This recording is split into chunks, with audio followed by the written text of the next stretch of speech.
right, junior golfers, in this video we're going to talk about your trail arm, elbow, and wrist, right? Arm, elbow, and wrist, okay, when you get up to the top of your swing.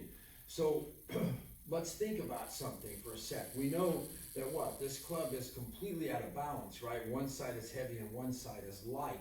So we have to be good at learning how to get the heavy side up on top, okay? Where it's up on top of the wrist, it's over the elbow and over the shoulder. Up on top of the wrist, over the elbow, over the shoulder.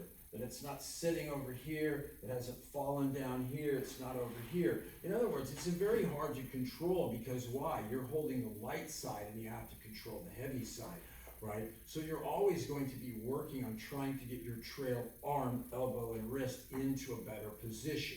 The reason you should say, well, why do they need to be in a great position? And I would say, well, because when you start to come down and rotate down, if they're in the correct position, then when you release, you go, oh, what is release? Release is the last two actions you're going to do, elbow, wrist. If you shoot a basketball, what's your last two? Elbow, wrist. If you throw a baseball, what's your last two? Elbow, wrist. If you hit a baseball, what is it going to be? Elbow, wrist. It's the last thing that we can do is elbow, wrist. So if you get your arm, elbow, and wrist out of position, then we probably will not be able to use this correctly. And if we don't use it correctly, then we're not going to hit the ball solidly. We're not going to hit the ball with any amount of speed, and we're going to get killed on the hole. The hole is going to beat us. Remember, what's the goal? Make a par or a birdie, right? Those are wins. What is a bogey and a double bogey? They are losses, and we don't like losses, okay?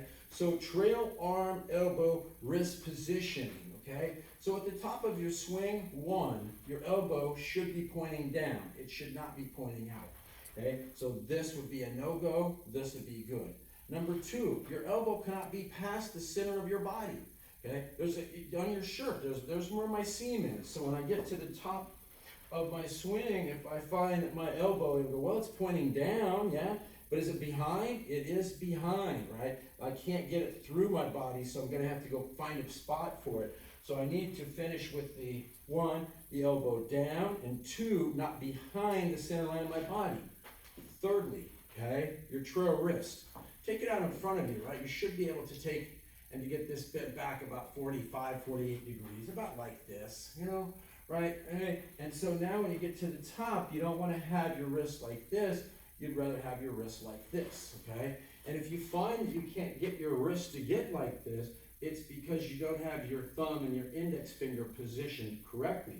If you get them off of, oh man, now it'll start to fall in there. But if you get it in the right spot, okay, then bingo, now it can rest in here and get on top of your wrist. So what are those three things again? My elbow must be pointing down. My elbow cannot be behind the center of my shirt, and my wrist should be fully engaged up here at the top of my swing, right? I have now wound myself in and up, and from this position, what am I looking for? Maximum acceleration.